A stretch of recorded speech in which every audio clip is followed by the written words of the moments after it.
Now, today, the LGBTQIA plus community will host the annual Joburg Pride at the Wanderers Stadium in Melrose. The event will see a host of activities, including a picnic, a parade, and a live screening of the Rugby World Cup finale, where the Springboks play the All Blacks. Scores of people from all walks of life will be there, including stakeholders and allies, as the message of inclusivity, tolerance, and love spreads across Johannesburg. Let's speak to one of the organisers and Joburg Pride chairperson, Kay Ali, about what people can expect and why today's events are so important. Kay, a very good morning to you. Welcome. Thank you so much for your time. I mean, around last year, when Pride was meant to take place, there was a lot of tension and nervousness with the alleged threats around the event. I suppose this year is so much different.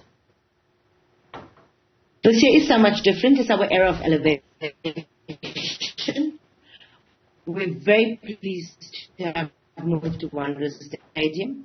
The reason for the move was that the Rio Vaya is building in the Sandton area. Rivonia Road is currently under construction, and it's got nothing to do with the security alert issued last year. That alert did create tension for us. However, it wasn't actually meant for us. But tension in Sandton was on a high alert. But I think today's activity is very different. But people are really excited from a community perspective. I think this is the first time we're gearing up for a massive Pride event post-COVID, with last year's event being disturbed. But I think we're really looking forward to coming out and celebrating our authenticity. Taking to the streets to march. Our theme for the march is that we are march for themselves. In terms of the activities today, it's open at 10 o'clock.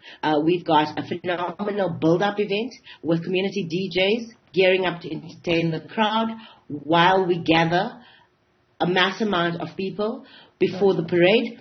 The march will leave at 2 o'clock on the dot, leaving Wanderers Stadium and Call Drive, proceeding towards Rosebank. We're very excited about the move from a route perspective to Rosebank. We think that Rosebank is going to give us a lot more visibility and create a lot more awareness, as well as give us the opportunity to show society at large that we are part of society. When we come back, we anticipate to be back at the cricket stadium by 15:30. We kick off the Pride after party within the stadium, and we will run until 9 o'clock, at which time we will cut over with full commentary on a 25-meter screen to the rugby finals.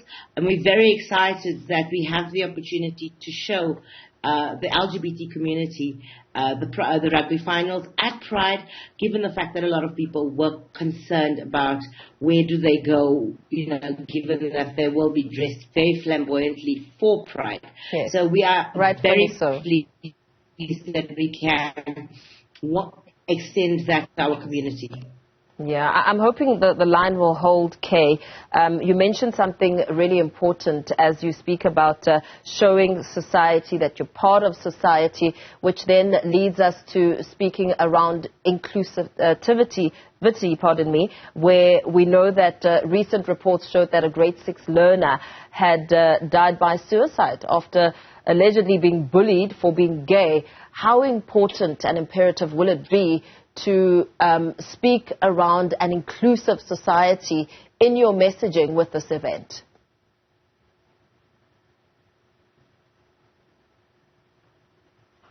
Well, we've always spoke about inclusivity and unity.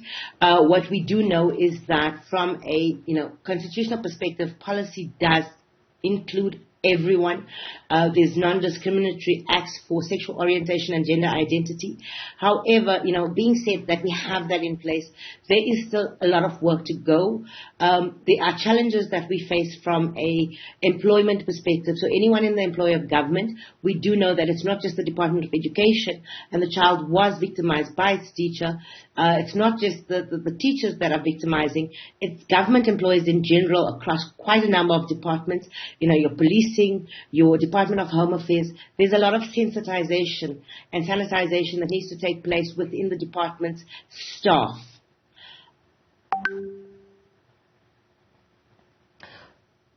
So very lastly, Kay, before we let you go, Let's talk a little bit about the importance of a community coming together and really just speaking to the messaging. I mean, you mentioned one aspect of an inclusive society, but spreading a message. What messages are you hoping to spread with the Pride this year? Well, we want to say that, the narrative that it's un-African to be gay is totally untrue. We see that not just within South African communities, that the LGBT community is still facing a lot of ostracization and stigmatization. But we also want to see change in the African context. From an AU perspective, we want to see pressure put on the 33 countries that still have terrible anti-gay laws. And we want acceptance. We want to be able to live our true, authentic lives. And I think before we cut, I just want to say thank you to the Newzroom for having me, as well as to all our sponsors for the generosity of massive corporates like Coca-Cola, Mercedes, Weber Wenzel, Standard Charter. This event would not be possible. We're an unfunded organization. Government doesn't support us, but our work is very important in terms of eliminating the stigmatization around the LGBT community in Africa. Yeah, absolutely. Thank you so much for your time. Let's perhaps leave it there for now.